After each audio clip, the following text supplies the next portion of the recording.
Chris Paul gets in, another wide open three. Pierre Cardin. Defers to Booker for the long-range jumper. P-H-O-E-N-I-X. Phoenix Suns, and you know we up next. Yeah, we working for that championship ring. We the Valley, it ain't nothing but a thing. P-H-O-E-N-I-X. Phoenix Suns, and you know we up next. Yeah, we working for that championship ring. We the Valley, it ain't nothing but a thing. Chris Paul bring a dinner with the dish. D-Book on the corner with the swish. We the Valley, hating with the dump. Posterizing, now the crowd getting pumped. We the best, I ain't talking about Cali. Who's next? Never winning in the Valley. Can't wait for that championship rally.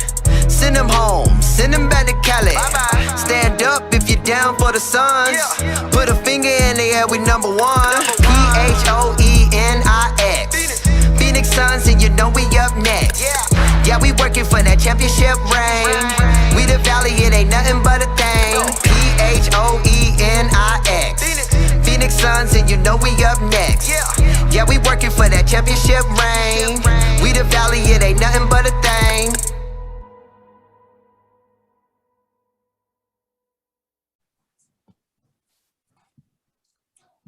Welcome everyone to the Game 4 wrap-up Aussie Suns fan pod.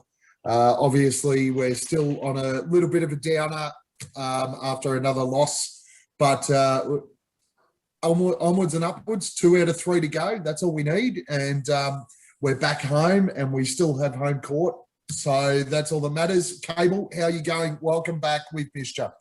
Oh, thanks. I appreciate that. No, I'm. You know what? I'm disappointed. I'm a bit sad because I feel like I'm just one of those nervous types that I think I still rate us and I still feel like we're the better side and we should win. But I just hate when teams don't take their chances. Maybe it's because I'm a Collingwood supporter as well, and I think it happens. And Gavin, you follow Essendon and you follow other teams, and there's times when you can be the best side in the world, but it doesn't matter on the day if you don't get the job done or the ball bounces the wrong way, it doesn't always work out. And I just think we just had a golden opportunity where Chris Paul had a downer.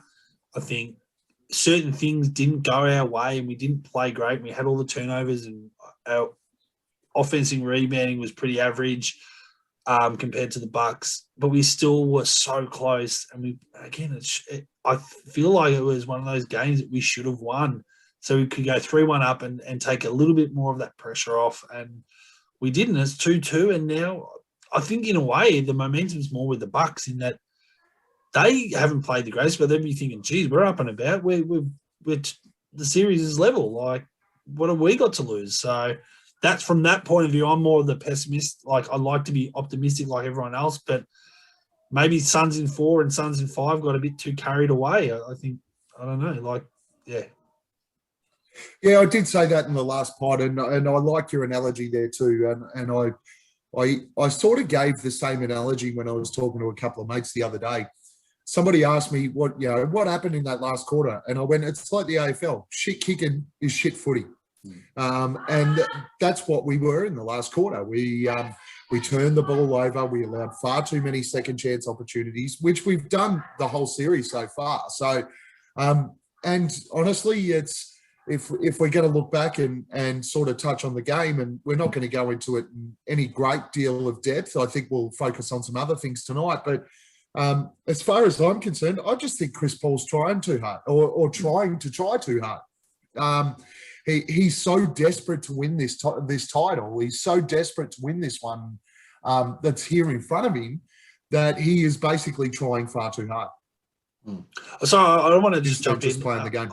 Yeah, I want Hammo to have his say as well. Obviously, I don't want to hog all the airtime straight away, but I will say that, that was the other thing I noticed, that I agree with you. I think Chris Paul's definitely got some sort of injury, but I think he's just trying too hard to do things. And I was at a mate's place watching it, and that was the thing I noticed. There was a couple of times when it was almost him on a fast break. It was almost like, I think there was a specific play where him and Book got on a fast break, and there was just the one Buck defender, and Booker gave it to Paul, and then he was sort of out near the 3-point line. He could have driven it, and I think he sucked the defender in, and the defender jumped, and he went around him, and he could have gone to the bucket, but then it was almost like he was trying too hard to find somebody else, and it was like it was almost like he had no confidence to actually shoot or put it up, like. And it was like, why did you overthink? It was like he overthought it. He was just thinking too much. I'm not too sure, but there was definitely times where I felt like he went in, he had a plan, he hesitated, and then he went to plan B and he fucked it up. And that was the other thing that I noticed too. It was like, I don't know, like he's overthinking it, or he's just not going with his gut instinct, or he's not backing himself in. I don't know how to explain it, but he was very un-CP3 like, to be honest. Absolutely, and like you said, I think it's time we've got to bring him in. We'll touch more on just a quick wrap up on Game 4 shortly. But Hammo, welcome aboard again. How are you travelling, mate? How's lockdown treating you? You've of course passed it on to us again. Thanks very much. Appreciate that. Not a problem, man. You know, I just got to share. I think that all came from me trying to hang shit last week, and I got a bit of karma coming back into me. Nah, look, you know, it is what it is, man. But yeah, Game 4 was definitely disappointing. I'm just looking through the stats here right now, and like honestly, from the numbers I can see, we only got possibly 3 good players out of that game. I mean, Booker did really well. Bridges had a pretty decent game, and Cam Johnson had a good game too. I mean, Aiton with 17 rebounds is not bad, but only 6 points. Like it's not going to work for us. You know what I mean? CP3 had a shocker, but this is all part of the plan. So we can win on Sunday, lose in Milwaukee, and then go back again in Phoenix and just take it all home.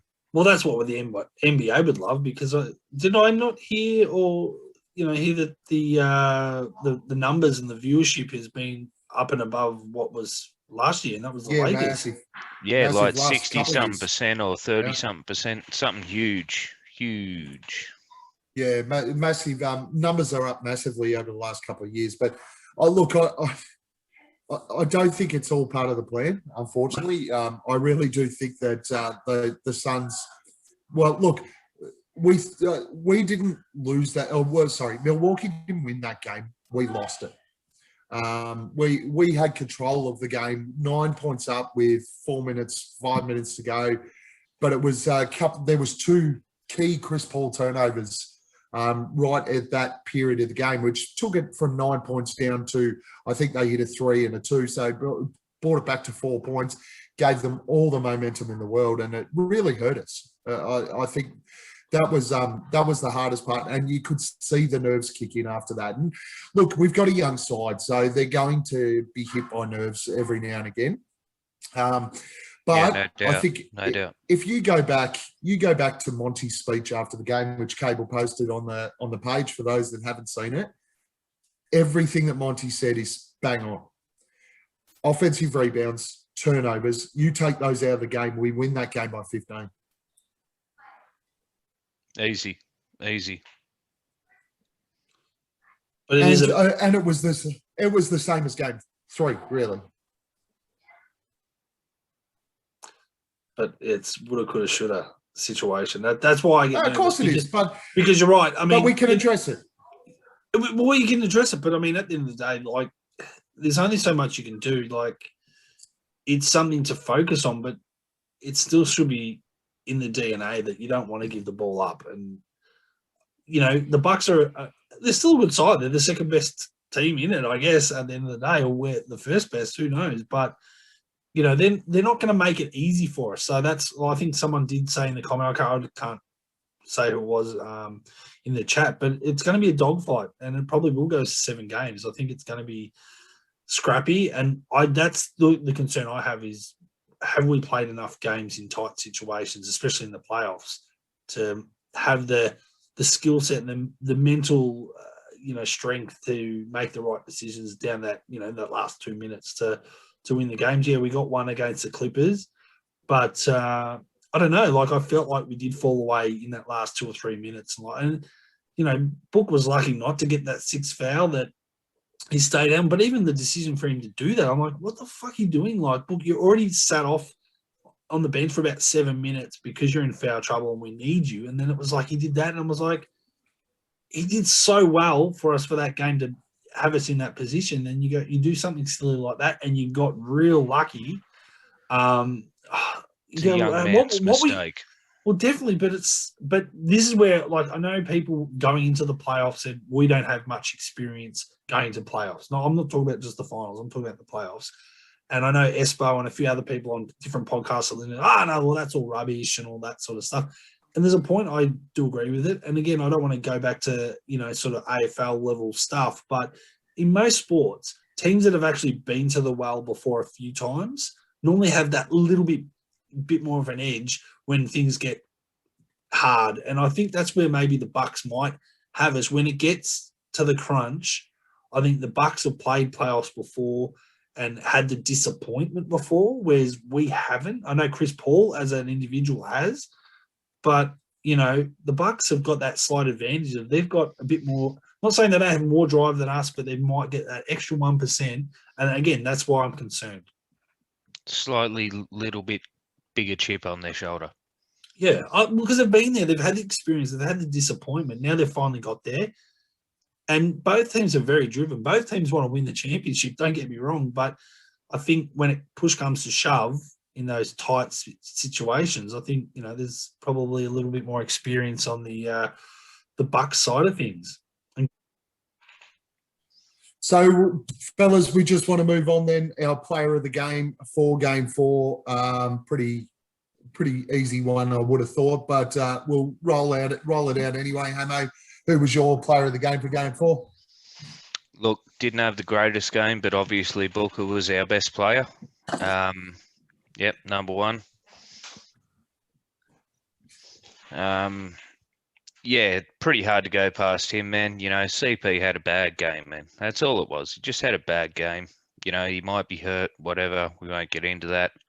But Bridges had an okay game.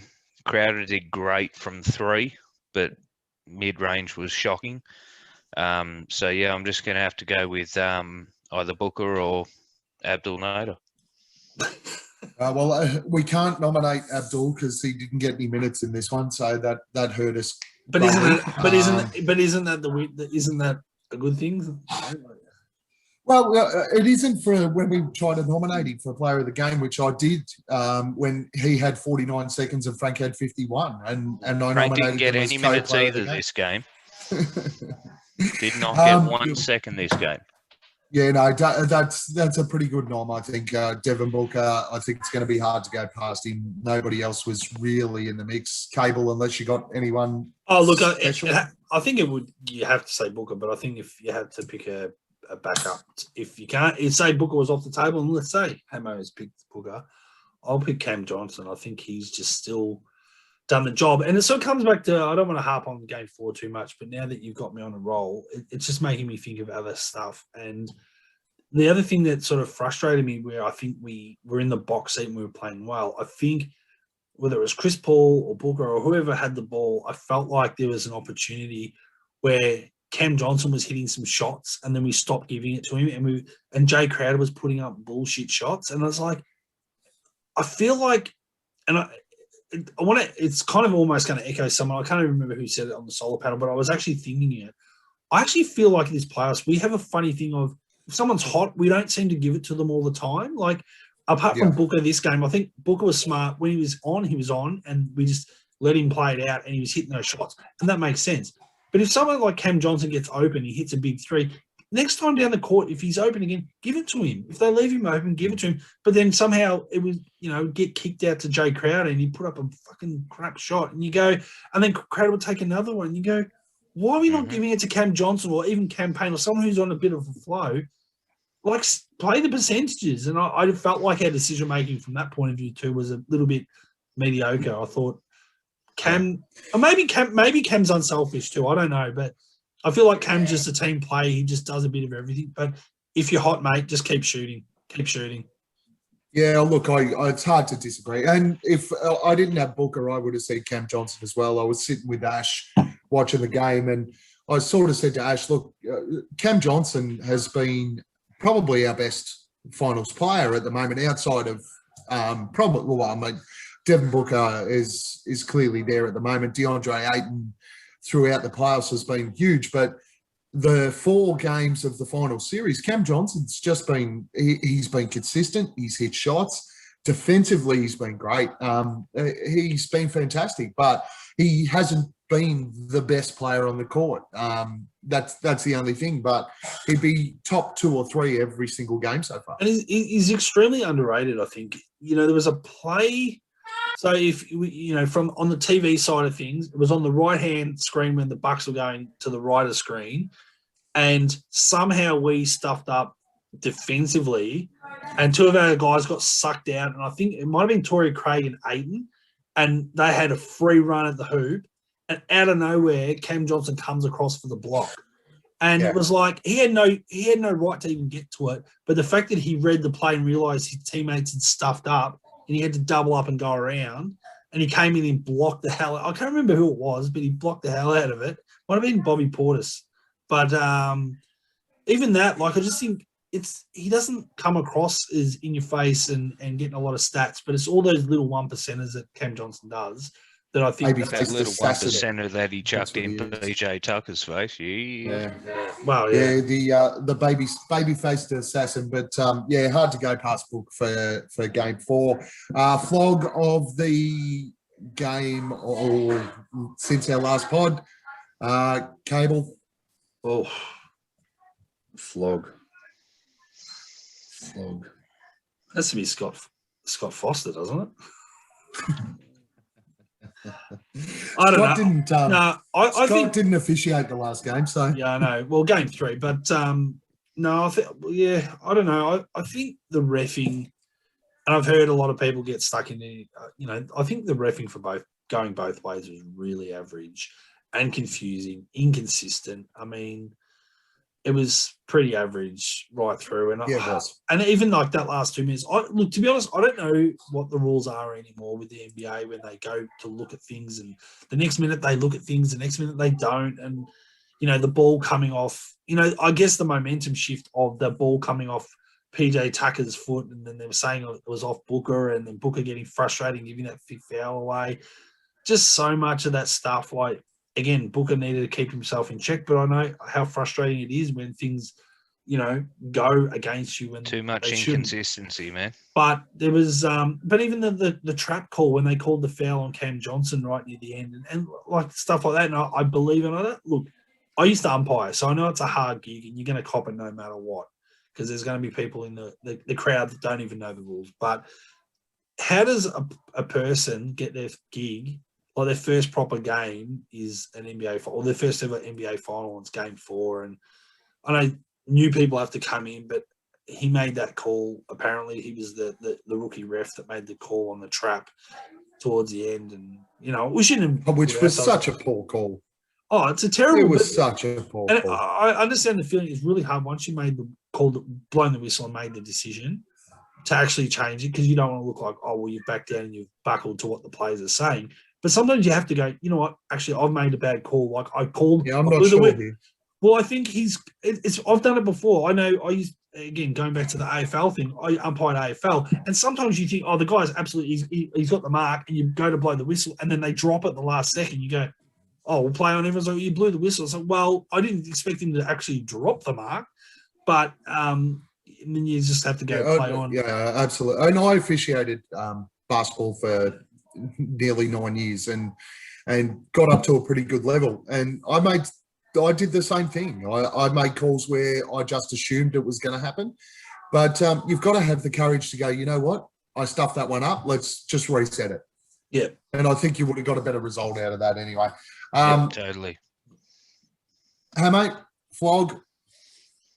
And don't use your thing yet, because I'm going to give you a whole platform for your thing. Yeah, I was just about to say we'll save it. Oh, You're going to save it? You're just going to skip? Just going to save it, man. All right. I'm going to circle back around again. The fans, Melbourne fans? Or? No, I'm going to let the Melbourne fans go. We had 3 there, which was great in comparison to Adelaide's 30, because let's be honest, Adelaide have got, a quarter of the population, and we've got millions, and all of our entire page is led by Melbourne fans, but they can't show up to have a beer with us. But no, I'm going to go back to the US fans. Chris Paul had a poor game, guys. Chris Paul was shocking. It was very un-Chris Paul-like. We've all spoken about that tonight. But the carry-on, it went as far as somebody on one of the pages, and I'm pretty sure it was the Phoenix Suns Nation page again, which is just turned into a fucking debacle. I'm not sure whether, Mike, I'm not sure if that's your page. I think it is. No, Mike's is Rising Suns. Is it toxic? Rising Suns, okay. Phoenix Suns Nation is fucking toxic. I'm about to delete it, but I wouldn't have got my flog out of this. Someone went as far as saying Chris Paul is on the take because we lost that game. What the fuck are you talking about? This bloke's played NBA for 16 years. You think he's on the take to lose a game in the first ever finals that he's been to? Fucking wake up to yourselves. But here's a nice little statement I read tonight on one of the pages from somebody wrote, all the heat CP3 was getting last night reminded me of this Chuck quote last time the Suns were in the finals. And I do remember this from Chuck, so I'm glad this guy brought it up. To the Phoenix Suns fans who are getting into Kevin tonight, we wouldn't be here without Kevin Johnson. When I say Kevin Johnson, replace this with Chris Paul, people. If you're going to boo Chris Paul and give him a hard time when he's struggling, don't go to the arena. If you're not going to stick by him when things aren't going well for him, don't go to the games. Don't comment on the games. Don't support the Phoenix Suns. If you aren't going to back the guy who is, let's be honest, the single main reason why the Phoenix Suns are in the finals right now, shut the fuck up. Don't support the team because this guy is the reason we're here. 100%. There's my flog. All right, hatred with Hammo. Give it to us. I think I know where this is going. Send the hat back to the front.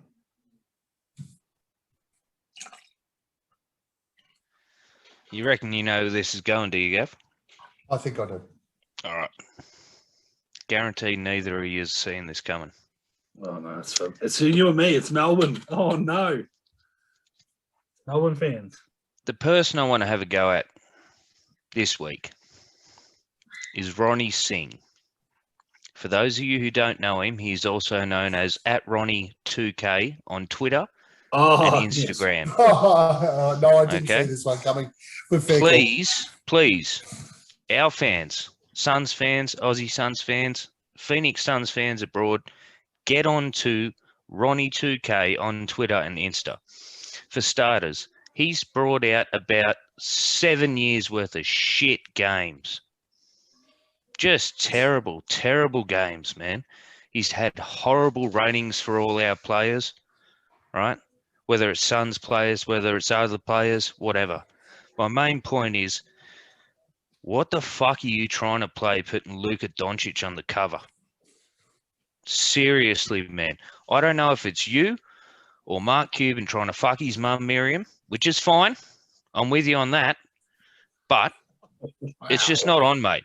It's just not on at all. Like, he has done nothing worthy of getting on the cover. He wasn't the first. That was Ayton.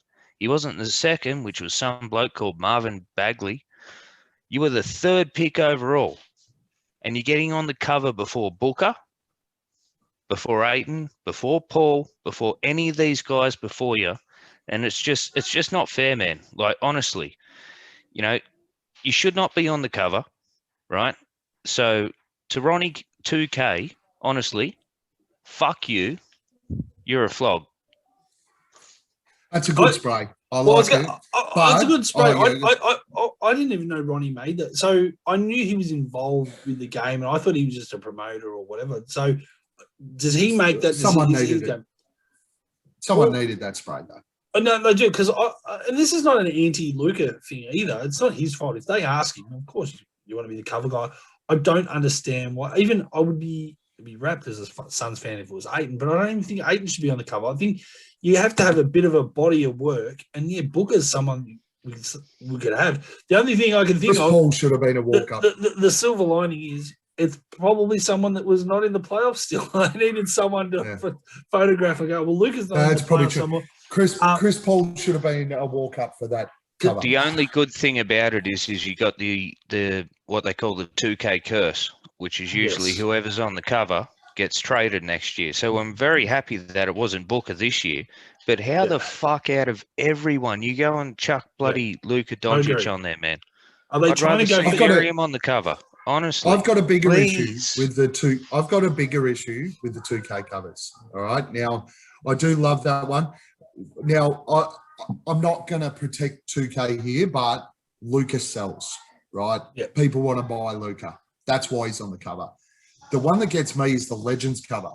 How you can have Kareem Abdul-Jabbar, it's Kareem Dirk. Kareem Dirk. And what the fuck is Kevin Durant doing on it? I love KD, but should not be on the cover, man. He's a current player. If you're going to put Legends on, let the fucking Legends go on there. No one's going to love this, like especially because we don't like the Lakers, but it should have been Kobe. Sorry. Kobe was last year's legend. They've already done Kobe last year. Kobe was last year. Don't care. So, no, I've got no problem. But what's so hard about making it Kareem and Dirk? Why does KD have to be on there? He's a current player. Exactly. Anyway, we know. Let's move on. Magic Let's not on get there. caught up in that. Put Magic Johnson on there. He's never been on it. Magic could be a great one. Well, I was going to say, I think even like you're saying, like KD's still a current player. I don't think they should have had a current player. They've gone to Dirk. He's recently retired, had a big career with Dallas, which is great. Kareem, no arguments there. Then the third person should have been probably from an Eastern Conference side, and probably, I don't know, Julius Erving or just someone else.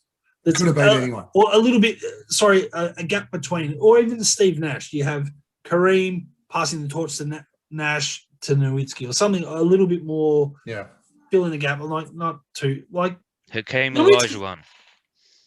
Actually, Hakeem, but Olajuwon would have been a good one. That's a whole other. Yeah, that's a whole other story. Anyway, now that you've done your hatred with Hammo, I'm going to do a grief with Gav because you left it out, right? Thank you, man. I appreciate it. And it only happened today, so I understand it all, and it's not really Suns related, but I just want to get it out there because we gave Ben Simmons a fair spray.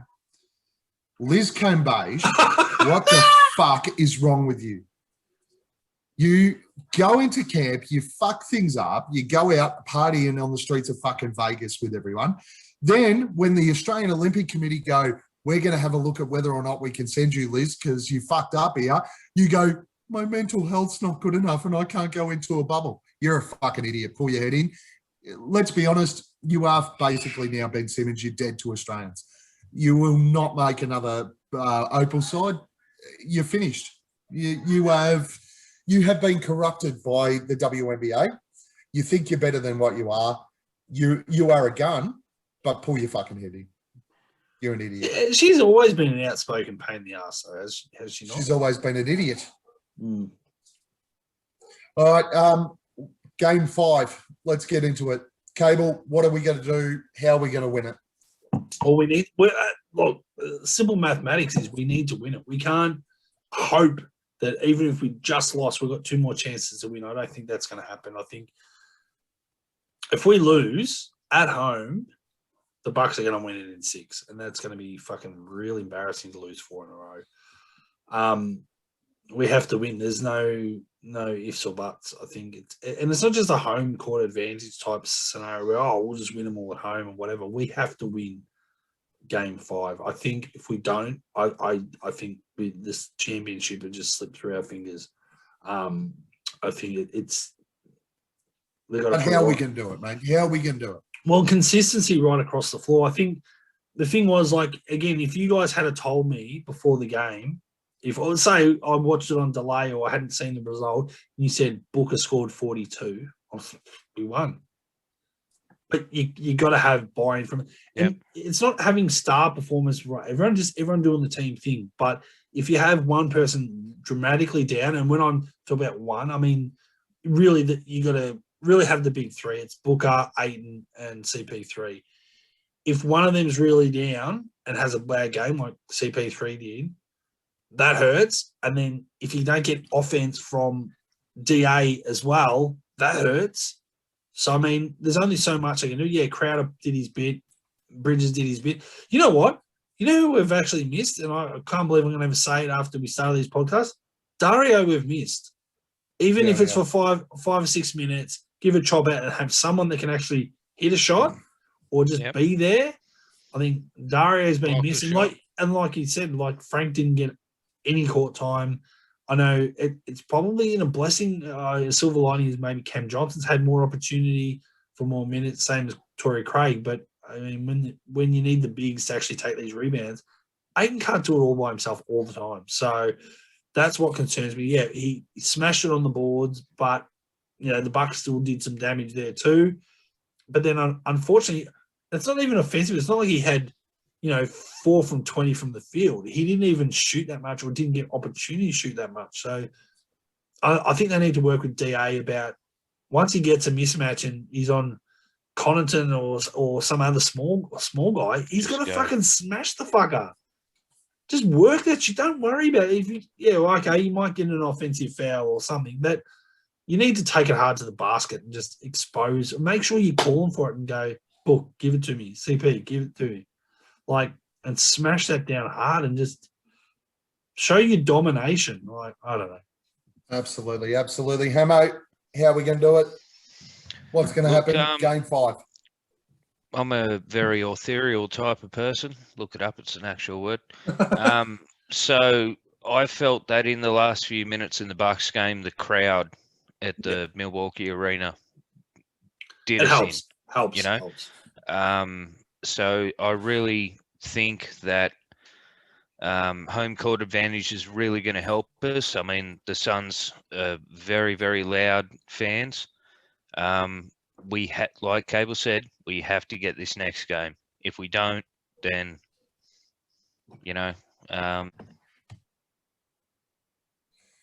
So, yeah, absolutely, Hammer. I think the important thing for us in Game 5 is, A, cut out those turnovers. Chris Paul, massive on Chris. We spoke about it earlier. I think he's just tried too hard. He's got to get back to just playing the game. We run within a system, and I think we got outside that system, and we've tried to just do a little bit too much rather than just running the plays that we need to run.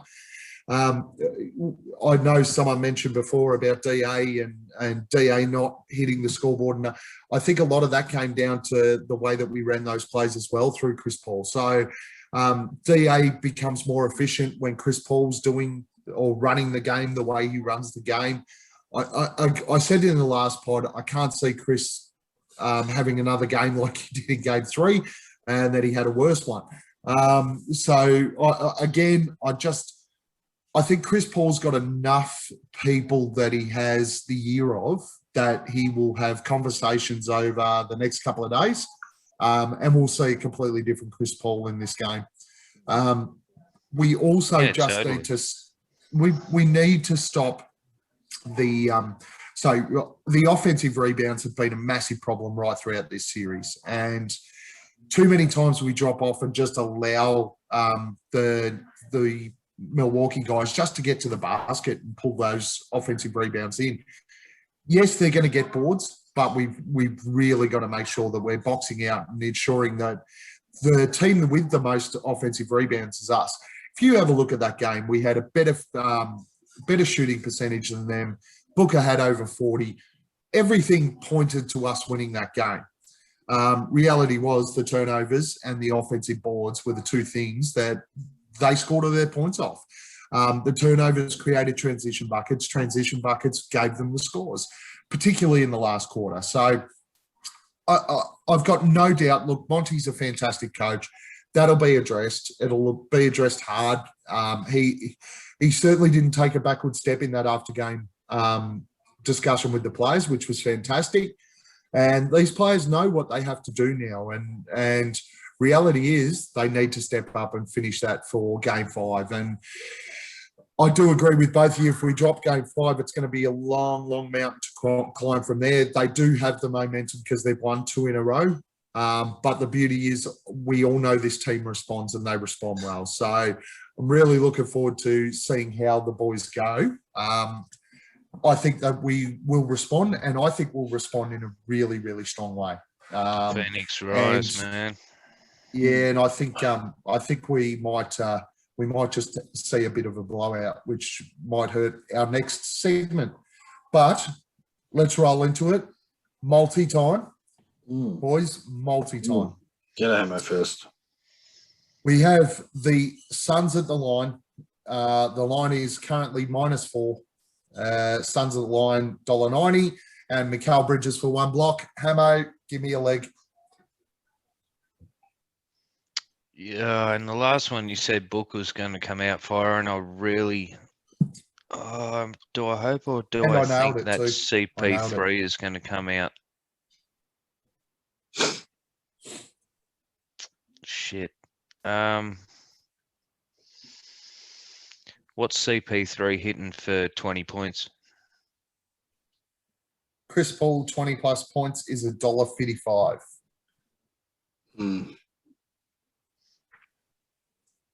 Go with it. Let's lock that one in. Chris Paul over 20 points. Cable. Oof. Got me there. I was going to say, I was looking at something for DA because I feel like DA needs a big game. He's more of a between 15 and 20 points kind of guy.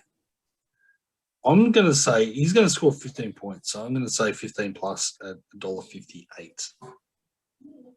15 plus for DeAndre Ayton at $1.58. Lovely. And I am going to go back to my PRAs. And I'm going to go Chris Paul over and under. He's paying $1.92 at over 34.5. And that is me. And I'm going to throw that in. Our odds are very low on this one, but I think it's worthwhile just having a go. So our odds are $8.87 for Phoenix Suns of the line, Mikal Bridges 1 block, Chris Paul 20 points, DeAndre Ayton 15 points, and Chris Paul over 34.5. Why don't you back out the Chris Paul one I put on if you're going to go Chris Paul PRA? You go campaign 2 threes. Cameron Payne 2 threes. Or Bridges 2 threes. Which one, mate? Hang on. Whichever's paying the most. Well, it's going to be Thingo's not even on there. Campaign's not even on the 2. Torrey Craig's at $3 though. Mikal Bridges 164 to hit 2 threes. What about Crowder? Crowder is $1.07. $1.07. Isn't that funny? Connaughton versus Booker. Some weird lines they put in these bets. What about 3 threes somewhere? Well, I like Booker at 3 threes. That's $2.30. Or Mikal Bridges is $2.75. Go Bridges. Bridges at $2.75. All right, we'll lock that in. That's at $18. We'll odds boost that. I'll put $10 on it. We'll place that bet and confirmed. We're on. Very nice. Now, my next part is 2 little things. What we're going to do, I spoke to Nate about it, and obviously Hammo's hammered Cable and myself about it. Cable, what we might do is throw in we'll create a Zoom account for Aussie Suns Fans podcast.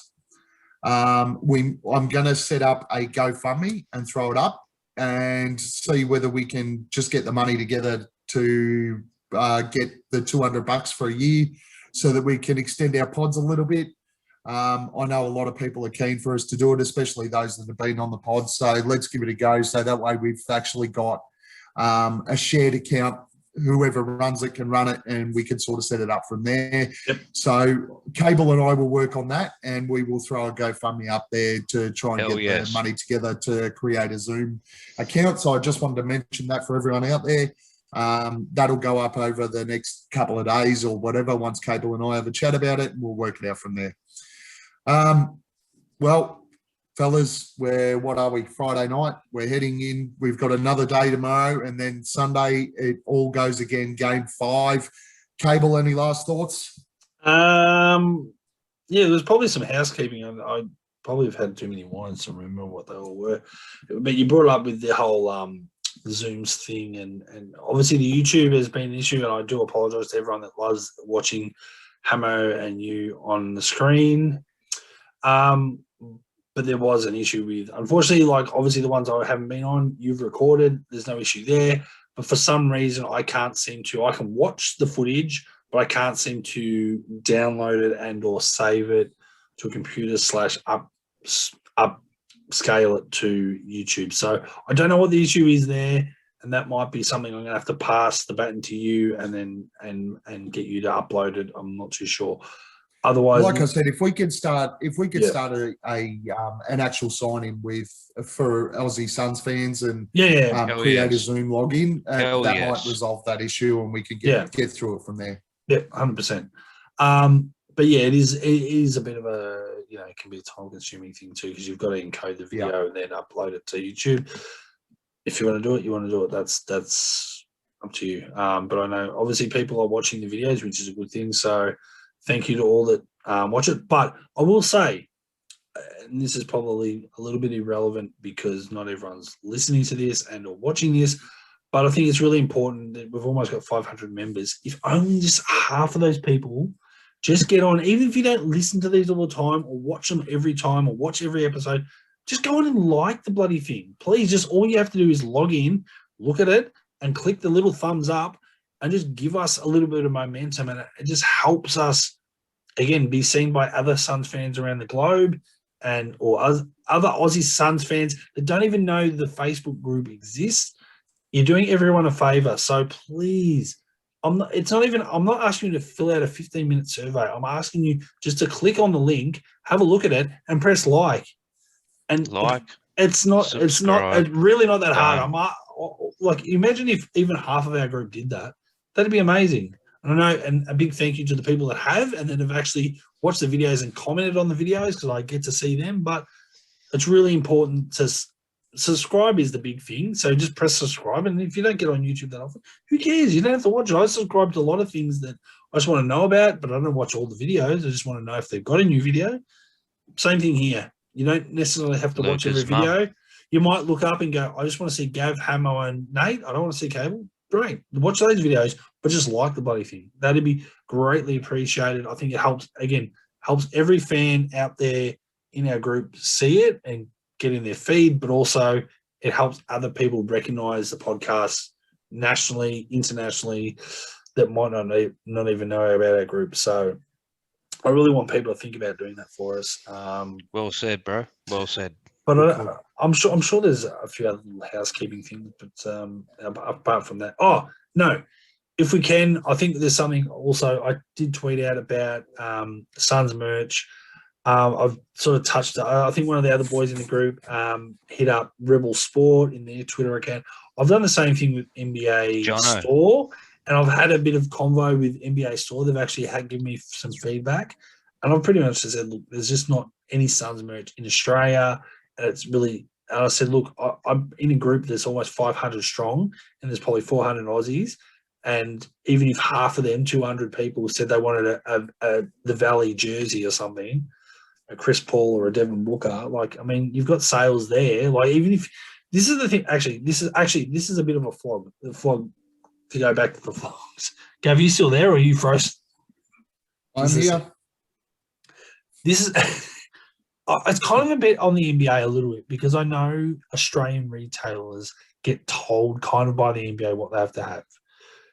And their rules I've heard before for years, where it's going to Kicks 101 years ago or Maya back in the day, they tell us this is what the NBA say. These are the big sellers, blah, blah, blah, blah, blah.